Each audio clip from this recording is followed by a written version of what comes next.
नमस्कार. मालिकेच्या आजच्या भागामध्ये आपल्याला पाहायला मिळणार आहे की संगीता ही आता कलाच्या बाजूने बोलण्यासाठी चांदेकरांच्या घरी आलेली आहे आणि संगीता ही सरोजला आणि अद्वैतला जाब विचारत आहे. तुम्ही माझ्या मुलीला रात्रभर घराबाहेर ठेवलेलं आहे, घराबाहेर का काढलं? त्यावरती सरोज जे उत्तर देते ते ऐकून कलालाही खूप राग आलेला आहे आणि त्यानंतर जे काही रामायण महाभारत घडतं ते आपल्याला पाहायला मिळणार आहे. कला रात्रभर बाहेर आहे, पण तिने मूर्ती घडवण्याचं काम मात्र थांबवलेलं नाही. कला ही प्रामाणिकपणे काम करत आहे. त्याचबरोबर आबा स्वतः कलाकडे आलेले असतात. आबा तिला म्हणत असतात की वाटलंच तर मी तुझी माफी मागतोय, पण तू चल. तेव्हा कला म्हणते की आबा, मला तुम्ही ना खरंच असं अडथळ्यात नका आणू, कारण यामुळे माझा स्वाभिमान जो आहे तो तिथे डळमळीत होत आहे. माझा स्वाभिमान हा माझ्यासाठीही तेवढाच महत्त्वाचा आहे. आबांनी कलाच्या निर्णयाचा आदर केलेला आहे आणि कलाला पाठिंबा दिलेला आहे. तर नक्की काय काय होतं हे आपल्याला या व्हिडिओमध्ये पाहायला मिळणार आहे. त्यासाठी हा व्हिडिओ शेवटपर्यंत पहा. तर आबा त्याचबरोबर रजनी, सोहम कलाला समजवत असतात, तू चल. पण कलाने आता निर्णय घेतलेला असतो, काहीही झालं तरी जोपर्यंत चांदेकर स्वतः येऊन मला घेऊन जात नाही तोपर्यंत मी त्या घरात जाणार नाही आणि अन्न पाण्याशिवाय मी तशीच बाहेर बसून राहणार आहे, उभी राहणार आहे, असं कलाने सांगितलेलं असतं. त्याचवेळीस रजनी म्हणत असते, जाऊ दे, सोडून दे. आबा पण म्हणत असतात की अगं, नवरा बायकोचं भांडण आहे, सोडून द्यायचं, एवढा नाही विचार करायचा. पण कला पण हट्टाला पेटलेली असते. कला म्हणत असते की नाही, काही झालं तरी मी आता ऐकणार नाही, मी घरामध्ये येणार नाही. कारण अद्वैत माझ्याशी जे काय वागलेलं आहे ते पूर्णपणे चुकीचं आहे. त्याने माझ्या भावनांचा आदर केलेला नाही, माझी बाजू ऐकून घेतलेली नाही आणि त्याच्या आधीच माझ्यावरती आरोप केलेले आहेत आणि मला घराबाहेर काढलेलं आहे. त्यामुळं काहीही झालं तरी मी मात्र ऐकून घेणार नाही, असं कला स्पष्टपणे सांगत असते. त्याचवेळी आबा आत येतात. आबांच्या लक्षात येतं की अद्वैतनं जे काही केलेलं आहे ते चुकीचं केलेलं आहे, म्हणून आबा खूपच चिडलेले असतात. आबा म्हणत असतात की अद्वैत आणि सरोज, तुमच्या दोघांकडून मला ही अपेक्षा नव्हती. त्याचवेळी आपल्याला पाहायला मिळतं की आबा असं म्हणतात. त्याचवेळी तिथे अद्वैत आणि सरोज दोघंही असतात. ते म्हणत असतात की आमचं काय चुकलेलं आहे. त्याचबरोबर अद्वैत म्हणत असतो की त्या मुलीचं चुकलेलं आहे, तिनं चुकीचं वागलेली आहे, तर त्याची शिक्षा ही तिला भोगावी लागणारच आहे आणि तिने घेतलेला निर्णय आहे ना तो, तिला राहायचं आहे बाहेर, तिने राहू द्या ना. तर आबा म्हणतात की अद्वैत, तुझ्याकडून मला ही अशी अपेक्षा नव्हती, तू अशा पद्धतीनं वागशील आणि तुमच्या दोघांकडूनही. कारण अद्वैत, मला माहिती आहे की दोन्ही बाजू ऐकून न घेता तू निर्णय घेतलेला आहे, त्यामुळं तुझं चुकलेलं आहे. तेव्हा सरोज आबांना म्हणते की आबा, बाद झालं, अजून किती दिवस तुमच्या म्हणण्याप्रमाणे त्याने वागायचं आहे, त्या मुलीबरोबर संसार करायचा आहे असं तुम्हाला वाटत आहे. पण काही झालं तरी अद्वैतवतच्या बाबतीत जे घडलेलं आहे त्याच्यावरती जो अन्याय होत आहे ते मी सहन करणार नाही. आबा म्हणतात की सरोज, बाद झालं, याआधी मी कधीच तुझ्यावरती आवाज चढवून बोललेलो नव्हतो, कारण तू कधीच चुकतच नव्हती. पण सरोज, तू चुकते, तुझ्या लक्षात येत नाही आहे की तू काय केलेलं आहेस ते. कारण काहीही गरज नसताना कलाच्या बाबतीत चुकीचं वागलेली आहे. खऱ्या खोट्याची शहानिशा न करता अद्वैत तू निर्णय घेतलेला आहे आणि यामुळं या घरच्या लक्ष्मीला बाहेर राहावं लागत आहे, ही गोष्ट चुकीची आहे, असं आबा बोलत असतात. सरोज म्हणत असते की आबा, बस झालं, यापुढे त्या मुलीच्या बाबतीत कोणतीही गोष्ट मी ऐकून घेणार नाही. आबा म्हणतात, मग माझाही निर्णय ऐकून घे, यापुढं तू माझ्याशी बोलायचं नाही, माझ्या आणि तुझ्यामध्ये कुठलंही नातं नाही, तुम्ही दोघांनीही माझ्याशी बोलायचं नाही, बस, तुमचा आणि माझा संबंध संपलेला आहे. आबा स्पष्टपणे बोलून जातात आणि आबांनी त्यांचा निर्णय ऐकवलेला असतो. अद्वैत आणि सरोजला कळायचं बंद झालेलं असतं, कारण आबांचा निर्णय झालेला असतो आणि आबांनी तसं सांगितलेलं असतं. अद्वैत आणि सरोज दोघंही पाहतच राहतात, कारण त्यांना कळतच नसतं की आता पुढे काय होणार आहे. आबांना एवढं चिडलेलं याआधी कधीच पाहिलेलं नव्हतं आणि आबा सरोजला त्यांचा निर्णय सांगून तिथून तावातावाने निघून जातात. कारण सरोजला कळायचं बंद झालेलं असतं की आबांनी निर्णय घेतला आहे, आता अवघड होणार आहे. सरोजला कळतच नसतं की नक्की काय, कारण सरोजला एकटीलाच माहिती आहे की काय घडलेलं होतं ते. कारण सरोजला माहिती आहे की कलाने तिला पाडलेलं नाही, तर तिचा पाय अडकलेला आहे आणि तिचा तोल गेलेला आहे, म्हणून ती पडलेली आहे, ही गोष्ट माहिती आहे. पण सरोज मात्र काहीच बोलत नाही. इकडे कला पण त्याच गोष्टींचा विचार करत असते की सरोज मॅडमना तर माहिती आहे नक्की काय घडलेलं होतं, मग तरीही सरोज मॅडम स्वतःहून का काय बोलल्या नाही आहेत, म्हणजे नक्की काय झालेलं होतं, त्यांना बोलायचं नाही आहे का या बाबतीत, असा विचार कलाच्या डोक्यात येऊन जातो. तेव्हा कला विचार करत असते की कसं शक्य आहे हे, म्हणजे त्यांना का बोलायचं नाही आहे. त्यांनी एकदा सांगितलं असतं की माझा तोल गेला आणि मी पडले, प्रश्न मिटत होता, पण त्यांनी असं का केलेलं आहे. कलाचं डोकं चालायचं बंद होतं अचानक असं काय घडले? सरोज मॅडम का खोटं वागतायत? हा प्रश्न कलाला पडलेला असतो आणि कला त्याच गोष्टीचा विचार करत असते. कलाला कळतच नसतं की सरोज मॅडम असं का वागत आहेत. त्यांनी का अद्वैतला सांगितलं नाही की नक्की काय घडलेलं आहे, नक्की यामागं त्यांचा काय उद्देश आहे. हा डोक्यात कलाच्या विचार आलेला असतो. इकडे संगीता आणि दिनकर म्हणत असतात की उद्या आता नवरात्र सुरू होणार आहे, सगळी पूजा वगैरे सगळी तयारी सुरू करायची आहे. हे त्यांचं बोलणं सुरू असतं आणि त्याचवेळी काजलच्या फोनवरती सोहमचा फोन आलेला असतो आणि सोहम घडलेला सर्व प्रसंग, सगळा प्रकार हा काजलला सांगत असतो. काजल म्हणते, काय सांगतोस तू हे सगळं? तेव्हा सोहम सांगतो की हो, कारण सोहम सांगत असतो की बोलणं चालू होतं आणि त्यावेळेस कला बोलत होती. कलाचा धक्का लागला असं सगळ्या अद्वैतला वाटत आहे आणि अद्वैत दादाने कलाताईला घराच्या बाहेर काढलेला आहे.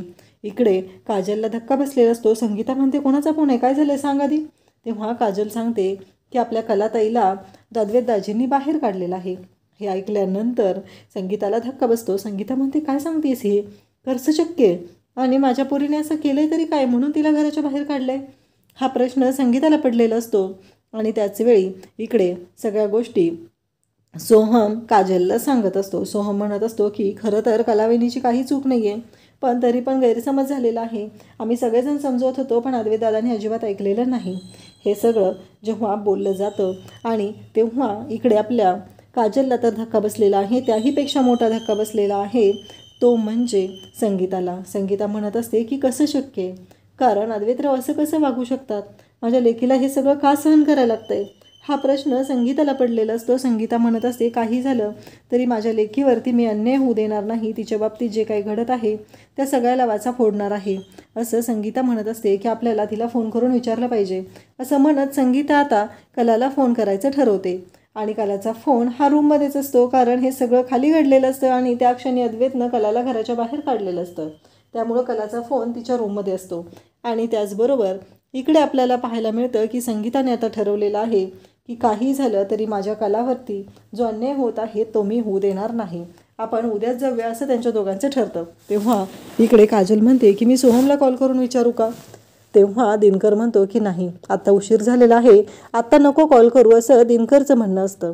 त्याचबरोबर आपण उद्या जाऊन बघूया नक्की काय झालेलं आहे हे सगळं लक्षात येतं. आणि त्याचवेळी इकडे कला मात्र काम करत बसलेली असते. तिचं मूर्ती घडवण्याचं काम हे सुरूच असतं.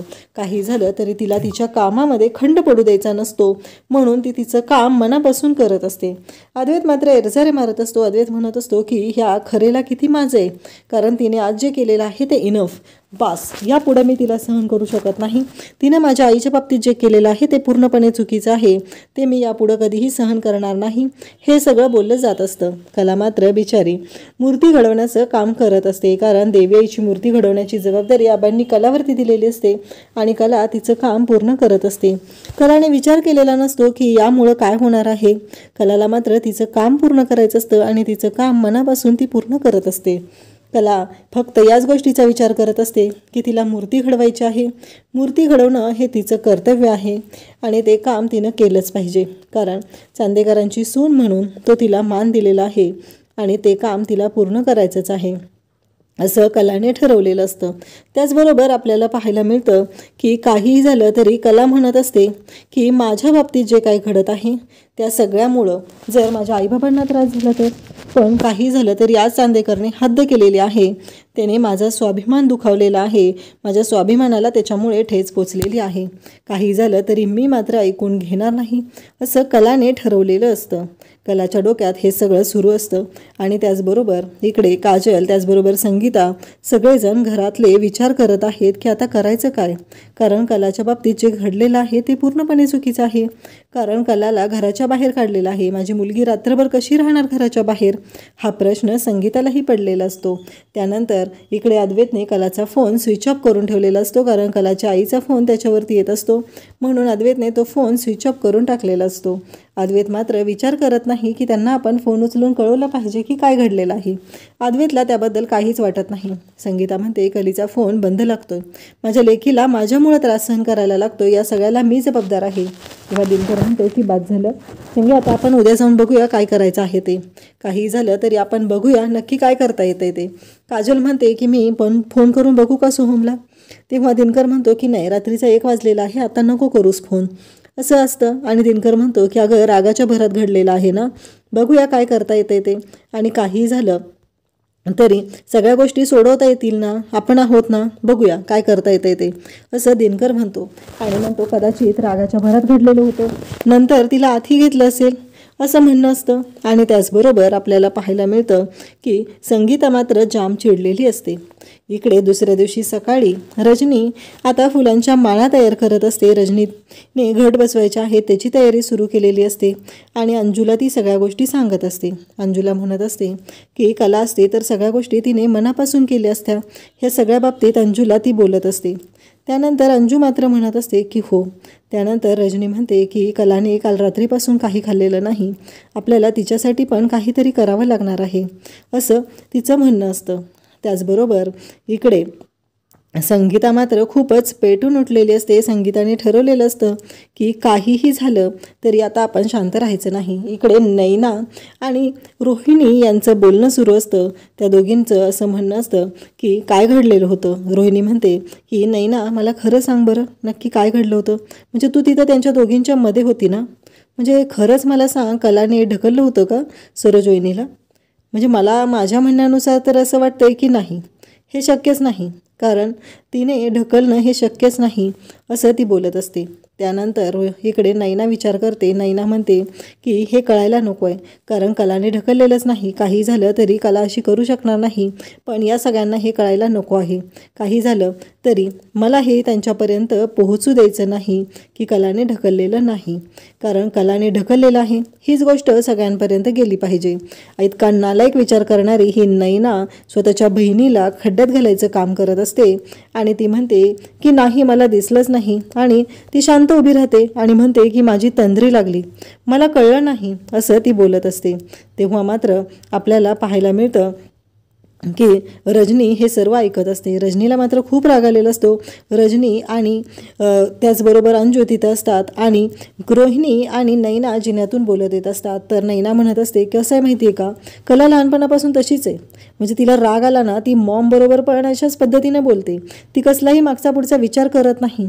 तिला कधीच असं वाटत नाही की आपण चुकीचे आहोत, आपण अशा पद्धतीने नाही वागलं पाहिजे, असंही तिला वाटत नाही.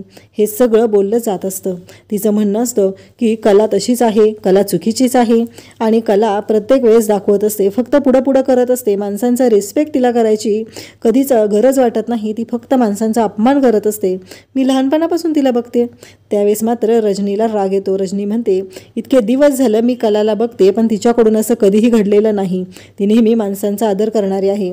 नैना मात्र रजनीला उलट उत्तर देते आणि म्हणते की तुम्ही तिला आत्ता 1 वर्ष होत आलं असेल बघताय, मी तिला जन्मल्यापासून बघते, कारण ती कशी आहे ते मला चांगलं माहिती आहे. ह्या सगळ्या गोष्टी घडत असतात. आणि त्याचवेळी आबा तिथं आलेले असतात. आबांनी हे सगळं ऐकलेलं असतं. आबा आलेले पाहून लगेचच रजनी विचारते की आबा काय झालं. असं विचारल्यानंतर आबा म्हणतात की काही नाही, आता नवरात्र आहे, घरची लक्ष्मी बाहेर आहे, मला कळत नाही आहे की नक्की करायचं काय आहे, कारण काहीही झालं तरी घरची लक्ष्मी घरात नाही आणि नवरात्र कसं बसवायचं ते सांग मला, घट कसे बसवायचे. तेव्हा रजनी म्हणते आबा कला असती तर सकाळपासून सगळी तयारी केली असती, पण आज कला बाहेर आहे. आबा म्हणतात पण नवरात्र तर बसवावं लागणार आहे. तेव्हा रजनी म्हणते कलाला तर आवडेल का सांगा बरं, आपण जर घट बसवले नाही तर ही गोष्ट आपल्या कलाला तर सहन होणार आहे का, असं बोलत असते. त्यानंतर आपल्याला पाहायला मिळतं आबांना रजनी म्हणत असते की आबा आपण बसूया घट, मी कलाची समजूत घालते. त्यावेळेस नैना म्हणत असते की मी आहे ना या घरची सून, मग मी करेल, तिनं नसली म्हणून काय झालं. आबा म्हणतात हो का, मग पुरणपोळीचा नैवेद्य पण तेवढाच महत्त्वाचा असतो. मला काय वाटतंय माहिती आहे का, तू पुरणपोळीचा नैवेद्य बनव, अगदी लुसलुसीत मऊ अशा छान पुरणपोळ्या बनव. आणि आता नैना स्वतःच्या डोक्याला मारून घेते. त्या क्षणी रोहिणी मात्र तिथून निघून गेलेली असते. रोहिणीचं असं म्हणणं असतं की काही झालं तरी आता तुझी तू तोंडावर पडलेली आहे, तुझी तू बघायचं आहे. तर रजनी एका प्लेटमध्ये पोहे घेते आणि त्याचबरोबर चहा हे सगळं तयार करते आणि इकडे अंजूला सांगते की अंजू हे सगळं कलाला नेऊन दे बाहेर, कालपासून तिने काहीही खाल्लेलं नाही. अंजू ते सगळं ताट घेऊन आता निघालेली असते. अद्वैत वरून चहा पित असतो आणि कलाकडे पाहत असतो. कलाला मात्र खूप राग आलेला असतो. कलाला जरासुद्धा पटत नसतं की अद्वैतचं वागणं. नक्की का असं केले चांदेकरने, हा प्रश्न कलाला पडलेला असतो. कला म्हणत असते की काहीही झालं तरी मला मात्र सगळ्या गोष्टी कळल्याच पाहिजेत की हे काय झालेलं आहे आणि सरोज मॅडमने असं का केलंय, हा प्रश्न तिला पडलेला असतो. ती म्हणत असते की का सरोज मॅडमने का सांगितलं नाही एकदा पण चांदेकरला की काय झालेलं आहे. तेवढ्यात अंजू नाश्त्याची प्लेट आणि चहा घेऊन येते आणि कलाला सांगत असते की कलाताई घ्या हे, पण कला म्हणत असते की मला नको आहे कारण मला नाही खायचं. तेव्हा अंजू म्हणत असते अहो कलाताई कालपासून तुम्ही काहीच खाल्लेलं नाही, अहो नुसता चहा तरी घ्या, तेवढंच तुम्हाला बरं वाटेल. कला म्हणत असते की नाही, काही झालं तरी मी काहीही खाणार नाही. त्यावेळेस अद्वैत मुद्दाम म्हणत असतो की हिच्या अंगात किती मस्ती आहे, बाकी सगळ्यांनी उपाशी राहिलं तर ती सांगत असते ना राहा उपाशीच राहा, असंही मला काय फरक पडणार आहे तुझ्यामुळं, असं अद्वैत मनातल्या मनात तिथं म्हणत असतो. आणि कलाला मात्र राग आलेला असतो. आणि त्याचबरोबर उद्याच्या भागामध्ये आपल्याला पाहायला मिळणार आहे की आबा अद्वैतकडे आलेले असतात. अद्वैतला म्हणत असतात की नवरात्र बसलेला आहे, घरची लक्ष्मी बाहेर आहे. अद्वैत मला असं वाटतंय की तू घरच्या लक्ष्मीला घरात घेतलं पाहिजे. तेव्हा अद्वैत म्हणतो की जोपर्यंत तिनं आईची माफी मागत नाही तोपर्यंत मी तिला घरात घेणार नाही. तेव्हा मात्र आबांनाही राग आलेला असतो. मग आबा काही करून त्यांना आपल्या सुनेला घरात आणायचं असतं, म्हणून आबा कलाकडे येतात. कलाला म्हणतात की अगं कला तू तरी ऐक, वाटलंच तर मी तुझे हात जोडून माफी मागतो, पण घरात चल, अगं सण आहे, नवरात्र बसलंय, असं नको करू. कला म्हणते की आबा तुम्ही मला माफी नका मागू, त्यामुळं मला अपमानित वाटतंय. खरं तर मला ना चांदेकरने जे वागलेलं आहे त्या गोष्टीचा राग आलेला आहे, त्याचं वाईट वाटलेलं आहे. त्याने एकदाही माझी गोष्ट समजून घेतली नाही, माझी बाजू ऐकून घेतलेली नाही, नक्की काय घडलेलं आहे हे ऐकून घेतलेलं नाही आणि त्याने डायरेक्टली माझ्यावरती आरोप केलेले आहेत. आबा तुमचं म्हणणं मी ऐकेल, पण माझा स्वाभिमान दुखावला जातोय, माझ्या स्वाभिमानाचं काय, हा प्रश्न आबांना कला विचारते. तेव्हा आबाही शांतच राहतात आणि त्यानंतर आबा कलाला म्हणतात की ठीक आहे.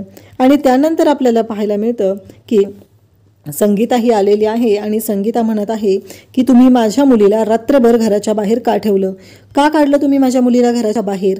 आणि आता सरोजला संगीता येऊन जाब विचारत आहे. म्हणजे सरोजची चांगलीच पेटलेली असते. सरोजला खूप राग आलेला असतो कारण ही बाई हिची लायकीही नाही आहे. सरोज म्हणते की तुम्ही आमच्याच घरात येऊन आम्हाला जाब विचारत आहात.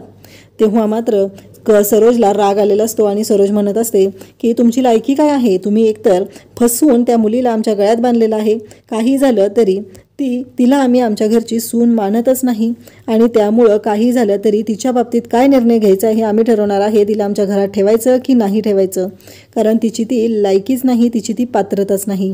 या भाषेमध्ये सरोज बोलत असते आणि संगीताला हाताला धरून आता सरोज बाहेर नेत आहे कारण तिचं असं म्हणणं आहे की तुमच्या मुलीची जी लायकी आहे त्याच पद्धतीने आम्ही तिच्याशी वागत आहोत. कलाला मात्र खूप वाईट वाटत आहे की आपल्या आईचा या घरामध्ये अपमान केला जात आहे. ही गोष्ट मात्र कलाला सहनच होत नाही. कलाला राग आलेला असतो, पण तरीही कला मात्र शांतच राहते, कला काहीच बोलत नाही. आता सरोजला कला कशी तिची लायकी दाखवणार हे आपल्याला पाहायला मिळणार आहे. अशाच अपडेटसाठी चॅनलला सबस्क्राईब करा. थँक्यू.